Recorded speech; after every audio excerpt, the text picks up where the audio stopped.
एक समय की बात है, एक सुंदर गांव में एक किसान रहता था जिसका नाम मोहन था। मोहन न केवल अपने खेतों में मेहनत करने के लिए जाना जाता था, बल्कि उसकी ईमानदारी और सत्यनिष्ठा के लिए भी प्रसिद्ध था। मोहन का एक पड़ोसी था रमेश, जो बहुत ही चालाक और धोखेबाज था। रमेश हमेशा अपने स्वार्थ के लिए दूसरों को धोखा देता था। एक दिन रमेश ने सोचा कि अगर वह मोहन को फांस सके तो उसके खेत भी हड़प सकता है।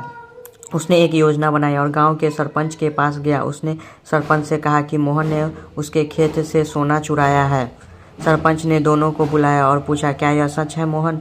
मोहन ने साफ साफ कहा, नहीं सरपंच जी, मैंने कभी भी ऐसा नहीं किया। सरपंच ने तय किया कि सच्चाई का पता लगाने के लिए दोनों के खेतों की तलाशी ली जाए। रमेश ने अपने खेत में पहले से ही कुछ सोने के सिक्के छिपा दिए थे ताकि मोहन को फंसाया जा सके। तलाशी के दौरान सरपंच को रमेश के खेत में सोने के सिक्के मिले और उसने मोहन को दोषी ठहराया। मोहन को जेल में डाल दिया गया, लेकिन उसने हार नहीं मानी। मोहन ने ईश्वर से प्रार्थना की और सच्चाई की जीत की उम्मीद में रहा।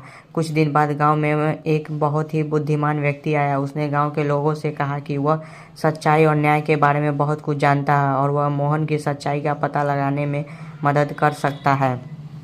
उसने सरपंच से कहा, मुझे मोहन के खेतों की तलाशी लेने दीजिए। सरपंच ने सहमति दी और बुद्धिमान व्यक्ति ने मोहन के खेतों की गहराई से तलाशी ली। उसने पाया कि जमीन के नीचे एक पुराना बक्सा दबा हुआ था जिसमें बहुत सारे सोने के सिक्के थे। इस बक्से पर मोहन के पूर्वजों का नाम लिखा हुआ था। बुद्धिमान व्यक्ति ने सबको बताया कि मोहन के पूर्वजों ने यह सोना यहाँ छिपाया था और मोहन निर्दोष है। उसने रमेश की चालबाजी का भी पर्दाफाश किया और रमेश को सजा मिली। गांव के लोग मोहन की ईमानदारी और सत्यनिष्ठा की प्रशंसा करने लगे। मोहन ने सच्चाई की जीत का सबसे बड़ा उदाहरण प्रस्तुत किया और गांव में फिर से शांति और विश्वास लौट आया।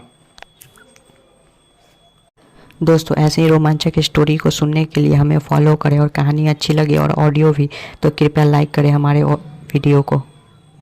Thanks for your time.